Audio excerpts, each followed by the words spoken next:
Today, we are excited to have with us John Bellenfant, who's a CPA and a advisor. So welcome, John. Thank you. To start out our program today, I'm going to ask you a question I ask everybody. We are called the RealTea podcast, and I'm going to ask, what do you have in your teacup? If I have a teacup, it's always going to have just black coffee in it, nothing in it. So that seems to be the popular answer. Instead of tea, it's always coffee. Yeah, I'm in the convenience stage of my life where everything has to be as convenient as possible. So just give me the black coffee. I don't have to wait on the baristas to make anything special. Black coffee, in and out. In and out. That's great. That, again, very popular answer with the coffee. So I'm with you. However, I am the fancy one. I want the cappuccino if I could get it. Nice. Always. So, John, for the listeners who have not had the opportunity to get to know you yet, let's tell them a little bit about you. Yeah, absolutely. So my name is John Bellenfant. I'm a CPA. We have a CPA firm in Berry Hill, which is just south of downtown Nashville. And we're a team of 15. And we are just growing alongside this Nashville market. And we don't solely work in Middle Tennessee or Tennessee in general. We do have some out-of-state work, but the majority of our clients are in Tennessee. And yeah, a little bit of background on me is that I'm born and raised in Nashville.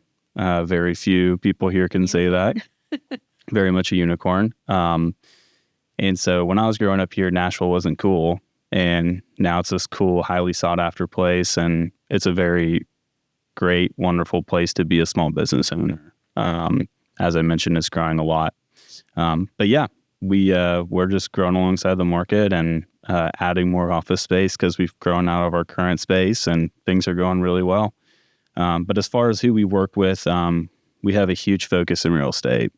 Whether it's the realtor or the real estate developer, the home builder, or it's just like the passive real estate investment property owner who is trying to generate rental income. So we are faced with real estate questions and, questions around deductions and how they can be efficient and all those things all day, every day. So very familiar. And Tennessee Realtors has had the pleasure of being able to work with your firm for a while now. Yes. Yeah. So I came in, it was a family practice. I came with my father in 2016, and he was working with the Tennessee Realtors prior to that for, I think it was at least 15 years before that. So yeah, we've seen the organization evolve a lot over the years. But yes, it's been great to work with you all. Yeah, we've enjoyed it as well.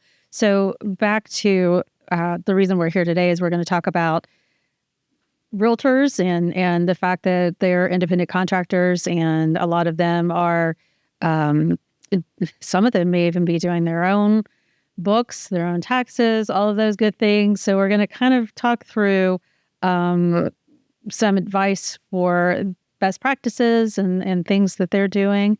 I'm going to jump in and just say, think about some of the things that you've seen and what are some of the most common tax deductions that you see that realtors can claim? Yeah, so I would just start off by saying it's just anything that's ordinary and necessary to being a realtor. Mm-hmm. So when you pay dues to Tennessee Realtors, that's a deduction. Any kind of license renewal, anything you would just kind of normally need to spend in the course of being a realtor is going to be a deductible expense. Meals are limited to 50%. So oftentimes people don't know that. So I always like to mention that one. And then there's two ways you can write off vehicle expenses. So you can either take mileage, which is a IRS prescribed rate times the amount of mileage that you drive in a year as a realtor, or you can look on the other side and potentially capitalize your vehicle and depreciate it and then write off actual expenses associated with your vehicle. So gas, oil changes, tires, other maintenance, etc. So kind of weighing those two options is a good thing to ask of your CPA. But realtors are one of the few that actually oftentimes take the mileage because they're driving so much. So much. They live in their car a lot of the times. Yeah. So whereas other industries will oftentimes take the depreciation and actual costs. Beyond kind of some of those just kind of normal, ordinary necessary expenses that are just like obvious, you have a lot of ability to kind of be creative with retirement account options. So there's about, I don't know, 5 to 10. There used to be less, but even with some recent law changes this year, there's even more now, of just ways that realtors can put away a lot of money towards retirement. And as a realtor's income grows, so as the real estate commissions grow, they can contribute more. And then there's a cap, but especially for those who have big years where they have large closings and whatnot, it's good to know that you have that option to put away more in those years, because also you're going to be in a higher tax bracket. So it's a more tax efficient use of your money to put more and more away. And then, you've got a home office deduction. Realtors have always had that, but now it seems like everybody else does too. And then numerous other things. You'd want to make sure you're writing off your health insurance, unless it's like covered by your spouse's employer or something like that. If you had a high deductible health plan, you'd want to look into a health savings account. So, but yeah, I think nailing down that retirement piece could really help someone. And I would go ahead. I was just going to say, so often the retirement piece is things that we really try to help them focus on, because it's things that a lot of them don't think to put back money for retirement. And it's good to hear that they actually have means to be able to do that. Yes. And so if you're just a realtor and you're just getting, your 1099 real estate commission to you individually, and you file it on your Schedule C on your tax return and you claim your expenses, so on and so forth, you use the net income amount after your deductions to determine kind of what your net real estate income is. And that determines how much you can contribute to a retirement account. But the most common ones we see are SEP IRAs, which has an annual limit in 2024 of $69,000. So that's a huge tax deduction if you can maximize that. And then they actually came out with a SEP IRA Roth option this year. That was part of the tax law change I was mentioning to you. But one that's kind of growing in popularity is a solo 401k. So, you hear about a 401k oftentimes in large organizations as a huge benefit. But now even like a realtor with the real estate commissions can open a solo 401k and utilize that. Oh, that's great. That's really good news. So talk about how they should be tracking their business expenses and the importance of that throughout the year. I would imagine if they were audited and they were claiming things, they would need to have proof.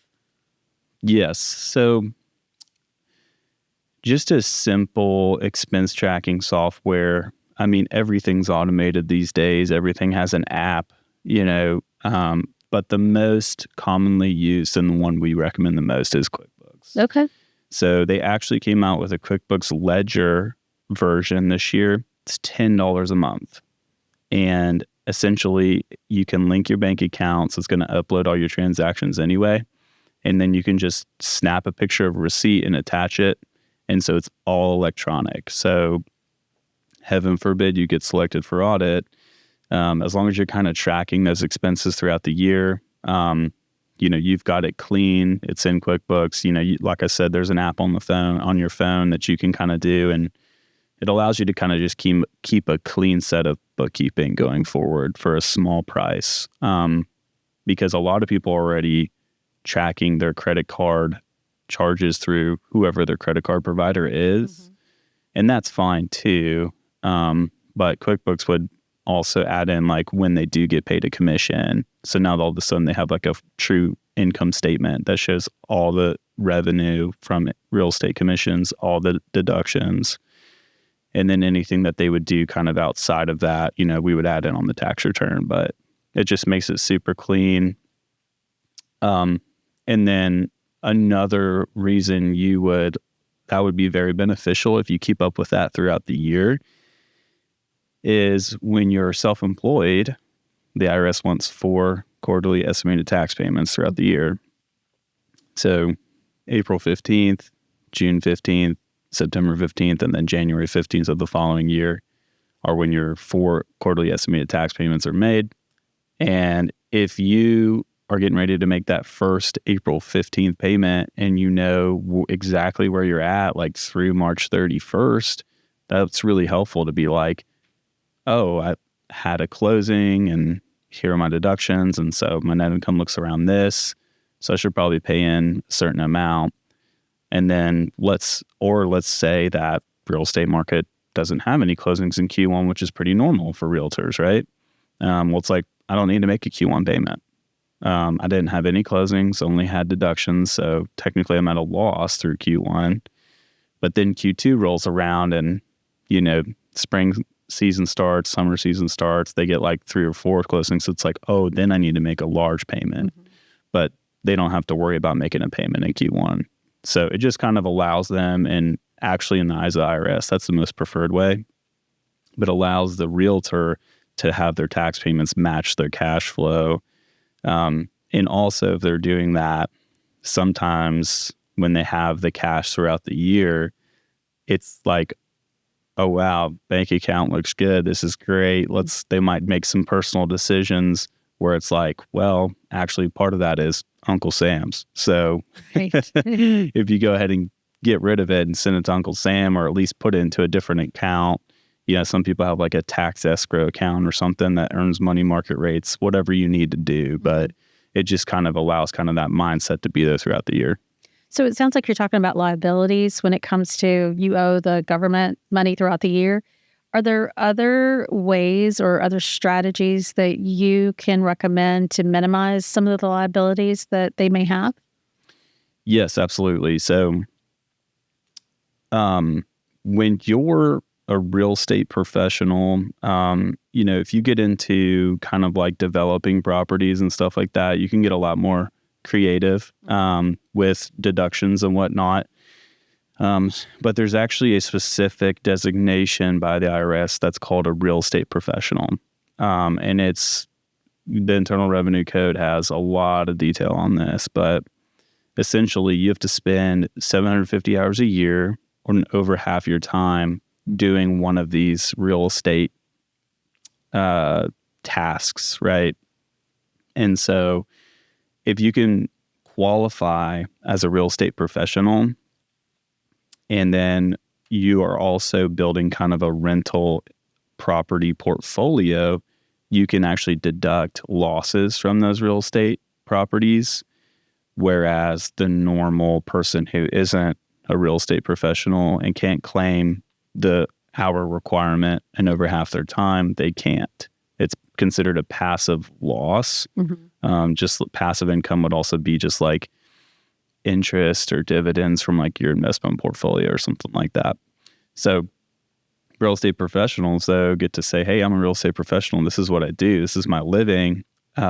So if I have losses from rental property, I get to write that off against my real estate commission income or whatever it might be. Okay.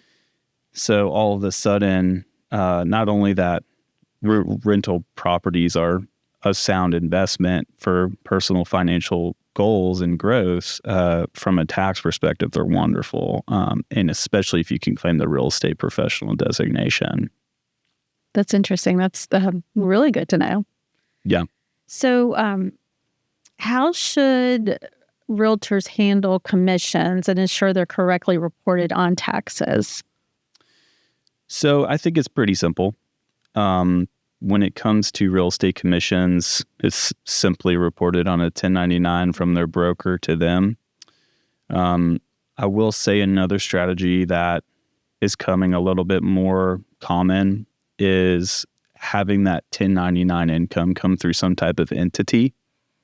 If you can't, so in Tennessee, oftentimes S corps don't work as well as they do in other states, but if you wanted to do it in Tennessee, you could consider getting 1099 commission to your S corporation, which would probably be formed as an LLC, electing S corp status, and then the problem with that in Tennessee is the Tennessee franchise and excise tax, because the excise portion of that is 6.5% on the income of the S corp.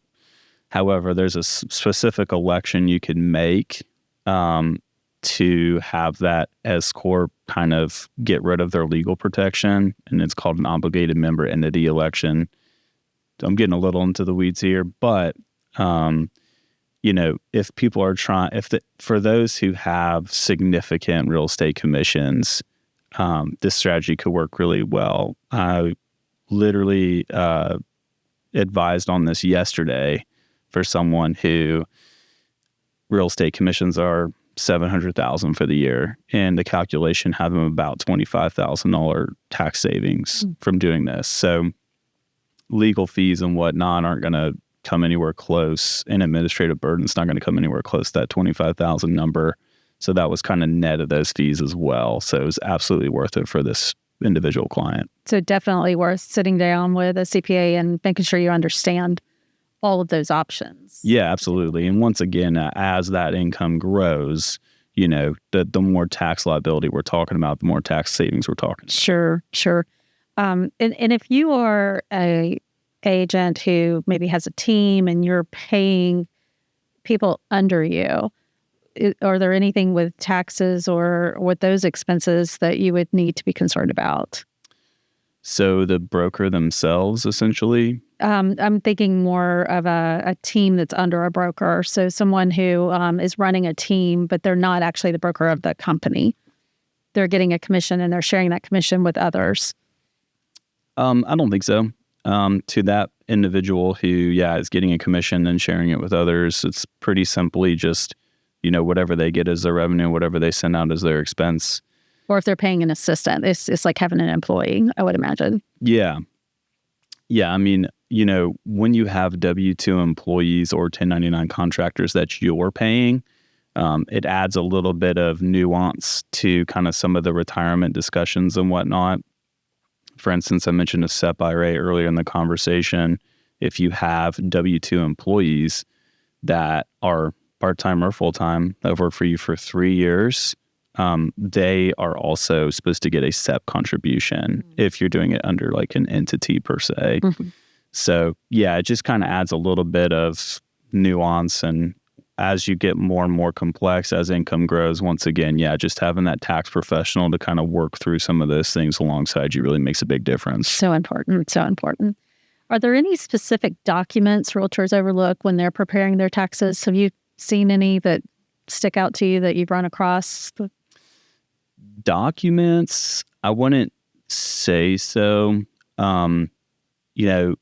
In the absolute worst case scenario in the tax world, right, is you get selected for audit. Yeah. It was like it used to be a 2 or 3% chance, and then it got down in the ones, and now the IRS is hiring all these agents, so they're going to bring it back up. But I don't think that's actually proven yet. For instance, like a couple years ago, they made news that they're going to hire 80,000 agents. Well, I think they got about 50,000 applications over a 12-month period. So that math doesn't work out too well. But, I think as it kind of along those lines, if you were to get audited, there's it's a case-by-case thing depending on who your auditor is. But oftentimes, if you've got a very organized set of books or like an income statement from QuickBooks, and it shows that you're looking at it and updating it regularly and reconciling your bank account, they might not even look further than that. Now, they absolutely have the right to. Sure. So in worst case scenario, again, you're going to want to have like some of those receipts and supporting information. But if they see dues paid to Tennessee Realtors, they're not going to ask for a receipt for that. It's like, that makes sense. It's an appropriate amount. That's a membership that's deductible, so on and so forth. But if you're buying a really, really nice car, you might want that bill of sale, that receipt kind of on file, because, especially as that car gets more expensive, the more it's going to stick out on that income statement as a large expense item when you have like a few $100s of licensing and fees and a few $100s of membership dues, and then you have, tens of thousands on your vehicle. It's like you might want to nail that down. Or if you're putting tens of thousands towards retirement, making sure that's documented appropriately as well. So documents, they're not necessarily missing any on a regular basis, but you would just want to nail down those ones that needed the most support. Fun question. What is something crazy you've seen somebody try to write off that they shouldn't have? Well, you'd be surprised what people ask, because they can't have anything held against them for asking, right? But let's just say we see some very personal charges come through some credit cards sometimes. And then, houseboats. Oh my. You can show property when you're on the lake. You could. Right? You could. The IRS usually raises red flags around airplanes. There's a lot of unique things that folks do. But once again, just it's up to them to determine if it's worth it. Sure. Right. What's going to cost the red flag? Then what are some things that oftentimes realtors in particular forget to include as a business expense, or maybe didn't know that they could use as a write-off? Maybe if they were doing something that wasn't a realtor, so being a realtor is like their second career choice, and previously they didn't have to worry about writing off certain deductions or expenses, and they've always just paid them personally, they might not be like, oh, I can write off my cell phone bill. Mm-hmm. Or how does the home office work technically, right? There's a direct method, there's an indirect method.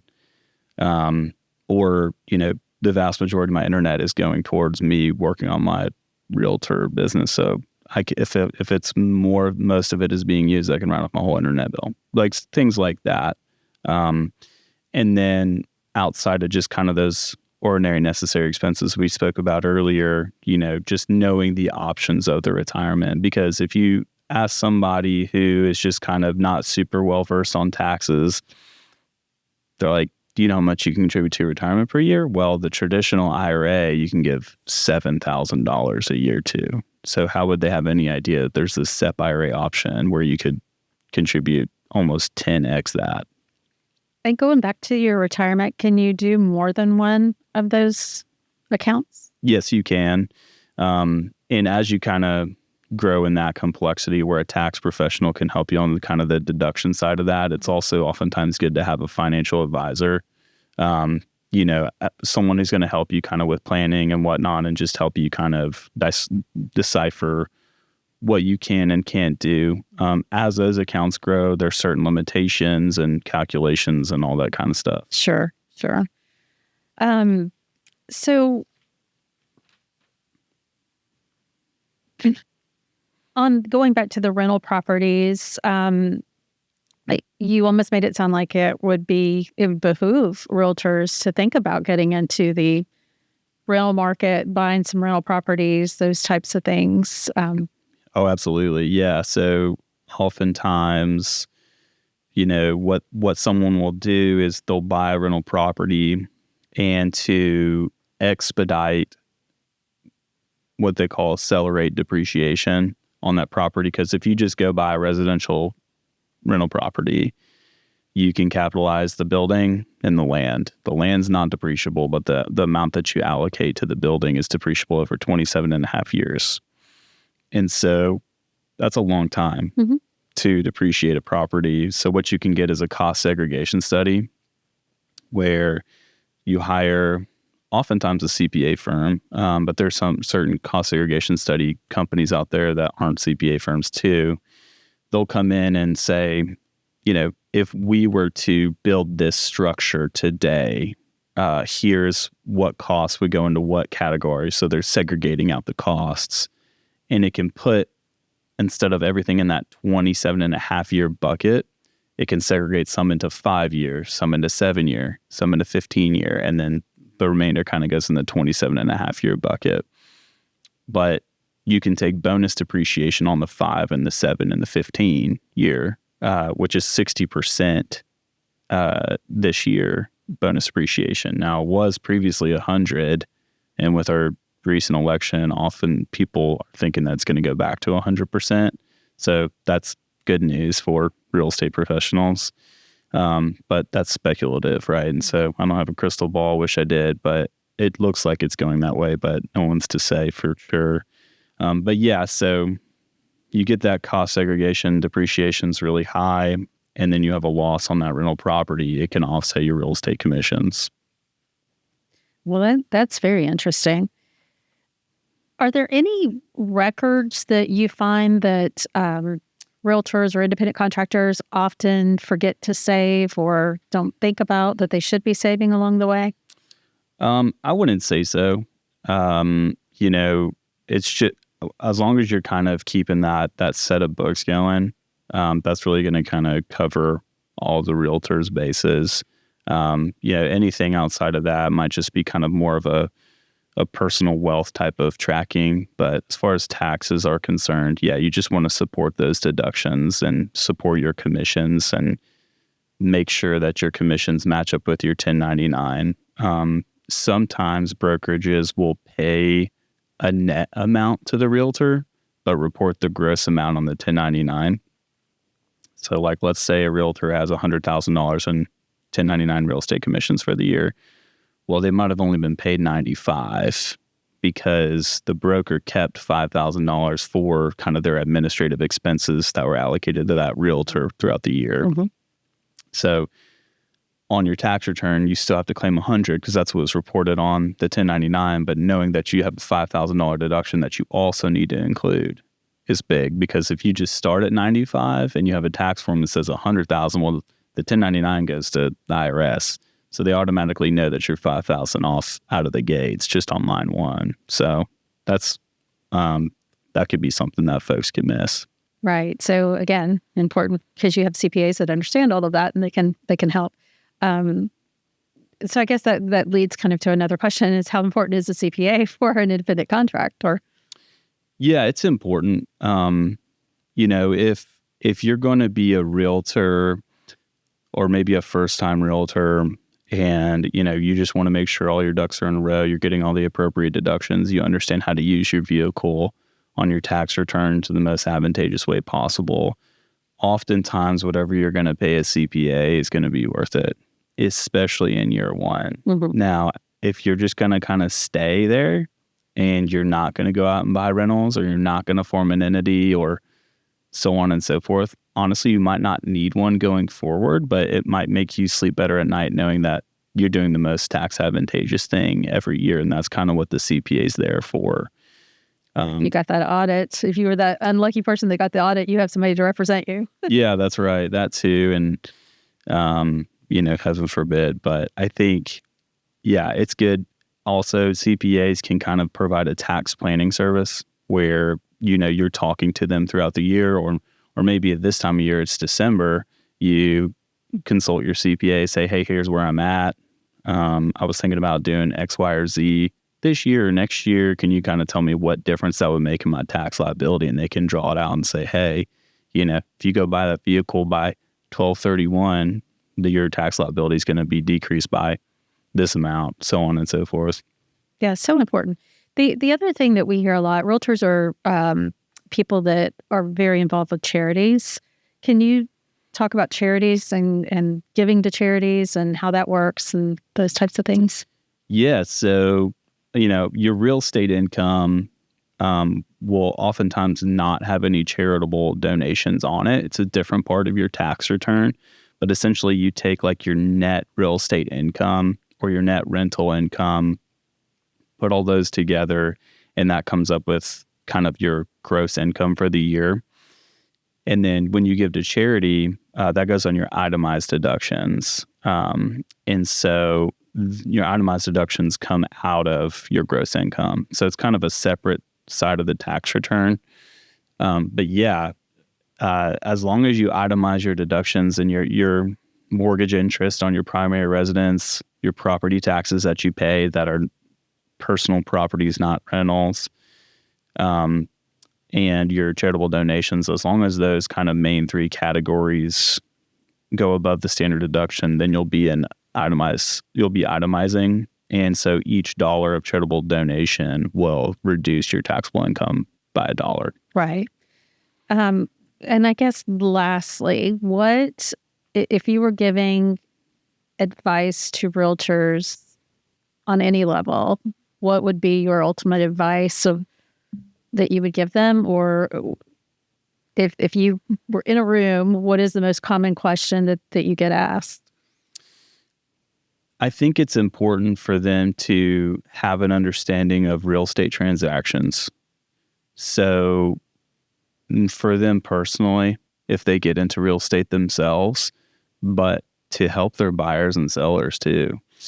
Because if they can be the one to fully explain or, understand the dynamics of a transaction, it could really help them, right? So, if their seller is debating selling a property this year versus next year, does that mean it's a short-term gain versus a long-term gain? If it's their primary residence they're selling, do they qualify for the primary residence exclusion, which is $250,000 for single and married filing separately, to $500,000 for married filing jointly couples if they've lived there for 2 of the past 5 years? If it's an investment property, could they look into a potential 1031 exchange into another investment property? And if so, then they defer paying taxes on that transaction altogether, and they have a bigger, better property out of it. My favorite 1031 picture to draw is if you do a 1031 into a 1031 into a 1031, you can do it however many times you want. And then ultimately, if your kids inherit that, they get a step up in basis to whatever the fair market value is of that ending property at the time that they inherit it. So you've effectively not paid any taxes on that exchange the whole period. And that just really doesn't exist elsewhere in the Internal Revenue Code. So that gets me excited. That's a great point for us because we keep fighting for that 1031 exchange in our industry. Yeah. Well, a lot of people are utilizing it and saving a lot of tax dollars and deferring a lot of tax dollars each and every year. So that's a wonderful tool. But yeah, if you can kind of understand a number of those different things from a transactional standpoint, it can allow you to not only make sure that you're in really good shape and you understand the taxes yourself individually, but you can really advise your clients and be a really effective realtor in that sense. That's great advice. Great advice. Well, a lot of great information that we've had here today. So thank you so much for joining us. Yeah, absolutely. We always appreciate everything you do for us and all the times you come in and share all that wisdom with us. So thank you so much. Yes, thanks for having me, Angela. It was a pleasure speaking with you. And we appreciate it. Absolutely. Thank you all for joining us today on the RealTea podcast. If you enjoyed this episode, please share it with your friends and colleagues. Then visit tnrealtors.com to submit your questions and topics for future episodes of the RealTea podcast. Thanks for listening.